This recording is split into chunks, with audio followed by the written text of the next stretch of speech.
आशा करता हूं आप सब बहुत अच्छे होंगे। मेरा नाम है सिद्धांत अग्निहोत्री। स्टडी ग्लोस पे आपको बहुत बहुत स्वागत है। नई स्टडी आई है, क्या बात है। ऐसी स्टडी का ही तो इंतजार रहता है। हम कहते हैं भगवान ऐसी स्टडी दिया करो हमको, साइंटिस्ट ऐसी स्टडी दिया करो जिससे हमको पता चले हमारे शरीर के बारे में और हमारी स्पर्म क्वालिटी के बारे में। तो जितने भी मर्द हैं वो तो बड़े खुश होंगे, लेकिन डेफिनेटली स्टडी के जब रिजल्ट्स आप देखेंगे तो आप उदास हो जाएंगे। तो चलिए बात करते हैं, लेकिन उससे पहले हम अपने क्राइम वर्ल्ड प्यारे से चैनल की बात करेंगे। ये प्यारा सा मैंने बोल दिया है, लेकिन इतना प्यारा है नहीं, क्योंकि इसमें हम क्राइम स्टोरीज बताते हैं। भैया देखो, भारत का सबसे बड़ा सेक्स स्कैंडल कल रात 8 बजे पब्लिश हो गई है। कल अतीक अहमद रात 8 बजे स्टोरी पब्लिश होगी, ठीक है। तो डिस्क्रिप्शन कमेंट बॉक्स में लिंक दिया है, क्राइम वर्ल्ड को आप जरूर सब्सक्राइब करें, आपको मजा आ जाएगी। बाकी हमारा पब्लिक स्पीकिंग कोर्स है, 300 रुपए का मात्र ये हमने कोर्स निकाला है। साइकोलॉजी डॉक्टर मयूरिका दास ये कोर्स करवा रही है।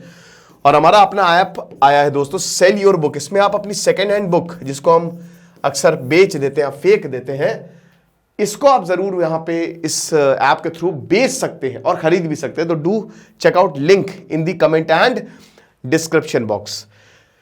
तो ये स्टडी है, साइंटिस्ट ने बोला है कि हम आपको बताएंगे कि वो कौन कौन से फैक्टर्स हैं जिसकी वजह से नामर्दानगी यानी कि इनफर्टिलिटी, बांझपन आता है, ठीक है।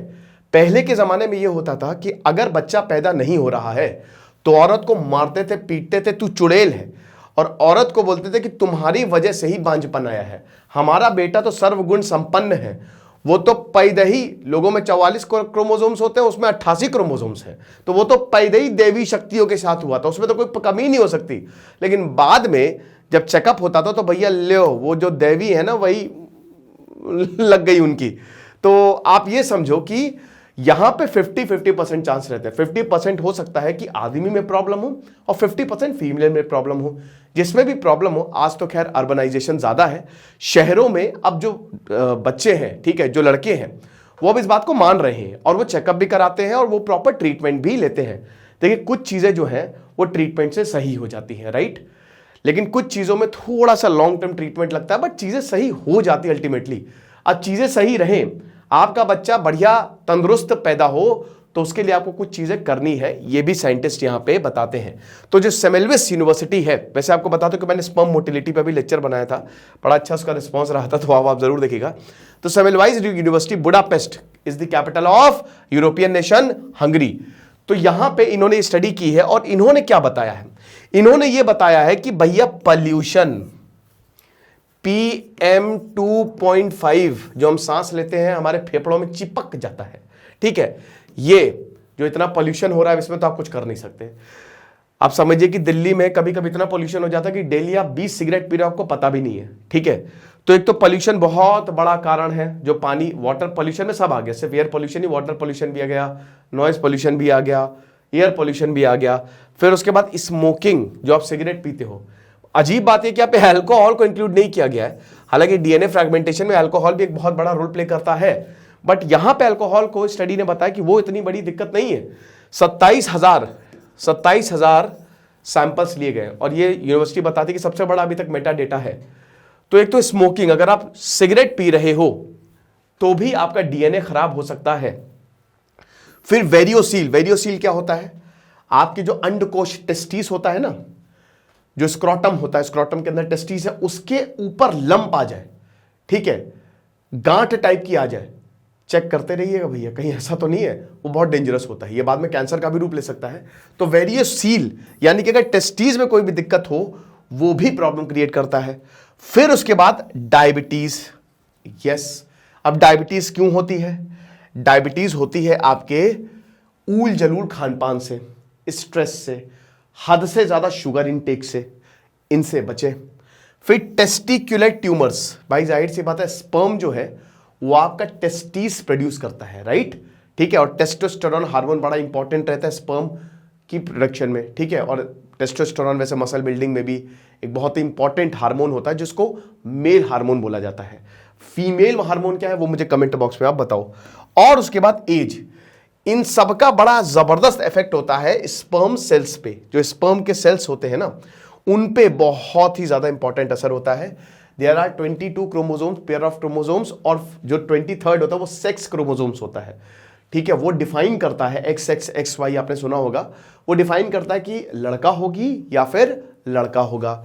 अब स्टडी जो है इसको journal reproductive biology and endocrinology में पब्लिश किया गया, जिसमें काफी फैक्टर्स स्टडी किए गए। अब ये देख सकते हो ना, ये फ्रैगमेंटेशन, ये होता है DNA fragmentation, deoxyribo nucleic acid. आप मुझे कमेंट बॉक्स में बताइए कि आप चाहते हो मैं बायोलॉजी पढ़ाऊं। अच्छा, बायोलॉजी से याद आया कि हमने बैक टू स्कूल नाम का एक टेलीग्राम ग्रुप बनाया है, तो उसको आप जरूर ज्वाइन करिएगा। उसका फायदा आपको अभी 2-3 महीने बाद मिलेगा, बहुत ज्यादा। तो डीएनए फ्रैगमेंटेशन बड़ा इंपॉर्टेंट है। वैसे तो डीएनए फ्रैगमेंटेशन का मतलब ये होता है कि डीएनए का ये जो होता है ना, उसके बेसिस का टूट जाना। स्पर्म में भी यही होता है। देखो, स्पर्म इस तरीके का तक लगता है ना, ठीक है, ऐसे सांप टाइप का होता है स्पर्म, है ना, और ऐसे ही ट्रैवल करता है एक हेल्दी स्पर्म। इसी के अंदर ये डीएनए होता है, यही जेनेटिक मटेरियल होता है जो कि एग के साथ फ्यूज होता है। अब प्रॉब्लम यह है कि अगर ये डीएनए फ्रैगमेंट है, टूटा हो, ठीक है, बेसिकली डीएनए है क्या? न्यूक्लिक एसिड है, अमीनो एसिड्स है, ठीक है। तो अगर ये टूटा हो तो इसका मतलब क्या होगा कि मिसकैरेज हो सकता है, बच्चा सही से डेवलप नहीं हो सकता, या बच्चा हो ही नहीं सकता। क्योंकि जब भाई जेनेटिक मटेरियल प्रॉपर ही नहीं है, जब आपका स्पर्म जो है वो इतना कमजोर है, तो फिर प्रॉब्लम आएगी ही आएगी, इनफर्टिलिटी आएगी ही आएगी, राइट। तो डीएनए फ्रैगमेंटेशन बहुत इंपॉर्टेंट होता है। जब भी हम स्पर्म की क्वालिटी देखते हैं ना, कि कितना अच्छा आपका, कि स्पर्म की मोटिलिटी कितना है, स्पर्म काउंट कितना है, तो उसमें डीएनए फ्रैगमेंटेशन को ही स्टडी किया जाता है, ठीक है। तो so called DNA fragmentation is currently the only evidence based test for determining the functionality of sperm cell. अब सिर्फ और सिर्फ हम डीएनए फ्रैगमेंटेशन से ही बता सकते हैं कि आपका जो स्पर्म सेल्स है वो कितने बढ़िया है। It examines their DNA content, namely for the proportion of intact और fragmentation genetic material in the sperm. The more fragmented the DNA, the less sperm ability to fertilise. जितना ज्यादा डीएनए फ्रैगमेंटेड होगा आपका, जितना ज्यादा आपका डीएनए टूटा होगा, उतना ही ज्यादा खराब आपका जो फर्टिलाइजेशन कैपेबिलिटी होगी, ठीक है। तो फर्टिलाइजेशन में उतनी ही ज्यादा दिक्कत आएगी, और इससे मिसकैरेज का भी रिस्क जो है वो बढ़ जाता है, ठीक है ना। तो ये बताया है पूरा स्टडी में। बाकी साइंटिस्ट ने 27,000 स्टडी की। तो साइंटिस्ट बता रहे हैं कि अभी तक ये हमारे पास सबसे बड़ा डेटा है, सबसे ज्यादा डेटा है, जिससे हम डीएनए फ्रेगमेंटेशन को और अच्छे से स्टडी कर सकते हैं। रिसर्चर्स ने यह भी बोला कि स्मोकिंग, अगर आप सिगरेट पी रहे हो, सिगरेट में आपको पता है ना, जब सिगरेट जलती है तो उससे निकोटीन निकलता है, जिससे कैंसर होता है, जिससे डायबिटीज बढ़ती है, जिससे हार्ट अटैक का रिस्क बढ़ता है, जिससे डोपामाइन रिलीज होता है। 40 से ज्यादा ऐसे सब्सटेंस होते हैं जो सीधा आपके लंग्स को अफेक्ट करते हैं, आपके किडनी को अफेक्ट करते हैं, आपके टेस्टिस को अफेक्ट करते हैं, हर एक चीज को अफेक्ट करते हैं। तो मर्दानगी बचाओ। तो अभी अगर हम बात करते हैं तो साइंटिस्ट ने यह बोला है कि आप देखिए, ये तो डीएनए फ्रेगमेंटेशन तो तब हो गया ना जब हम सेक्सुअल इंटरकोर्स कर रहे हैं, उसके बाद की बात हो गई। लेकिन आप इंडल्ज होने से पहले ही अपनी लाइफस्टाइल ऐसी बना लो कि आपके साथ कभी प्रॉब्लम हो ही ना। ये मैन मेड प्रॉब्लम है। जैसे स्मोकिंग आप क्विट कर सकते हो, स्मोकिंग छोड़ सकते हो, बहुत कम कर सकते हो, ठीक है, बट ऐसा होता नहीं है। फिर उसके बाद अल्कोहल कंजम्पशन और बॉडी वेट जो है वो बहुत ज्यादा स्पर्म क्वालिटी में कंट्रीब्यूट नहीं करता। ये बड़ी अजीब बात है। अल्कोहल और बॉडी वेट, उससे स्पर्म क्वालिटी का डिटर्मिनेशन नहीं होता। बाकी क्लैमिडिया और एचपीवी, इसमें ये भी सेम चीज है। लेकिन जो बैक्टीरिया और बाकी सेक्सुअली ट्रांसमिटेड डिजीज है, उसमें डीएनए फ्रेगमेंटेशन जो है वो हमको ज्यादा देखने को मिला है, ठीक है।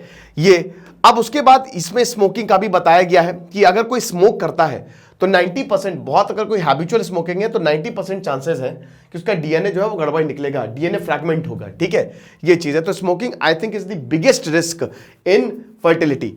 अब fertility rate western developed countries में धीमे धीमे कम हो रहा है। 1 in 6 couple suffers from infertility problem. हर 6 में से एक कपल को इनफर्टिलिटी वेस्ट में प्रॉब्लम है। मल्टीपल कॉजेज, और 50% जो है that is attributed to men. यानी आधी, अगर मान लीजिए बच्चा पैदा नहीं हो रहा है तो आधा उसमें मर्द जिम्मेदार है और आधा हो सकता है औरत जिम्मेदार हो। तो दोनों का ही कंट्रीब्यूशन हो सकता है, सिर्फ एक जेंडर पे हम थोप नहीं देख सकते। डीएनए फ्रेगमेंटेशन एक एक्सप्लेनेशन है। It is therefore to optimise lifestyle factors. अब यही बताया है कि बच्चा पैदा होने से पहले आप अपनी लाइफ चेंज कर लें। वर्कआउट बहुत ज्यादा जरूरी है क्योंकि उससे टेस्टोस्टेरोन रिलीज होता है। वर्कआउट करिए, रेगुलर वर्कआउट करिए, खाना अच्छा खाइए, और सबसे बड़ी बात है स्मोकिंग, अल्कोहल, ये सब छोड़ दीजिए। तो अगर अच्छी लाइफस्टाइल हो तो आप बच जाएंगे। तो ये पब्लिक स्पीकिंग का हमारा शानदार कोर्स है, मात्र 300 रुपए का। और उससे जरूरी बात यह है, फटाक से तुरंत अभी इसी वक्त क्राइम वर्ल्ड को सब्सक्राइब करो और हमारे सेल योर बुक को ऐप को डाउनलोड करो। दिस इज सिद्धांत अग्निहोत्री साइनिंग ऑफ।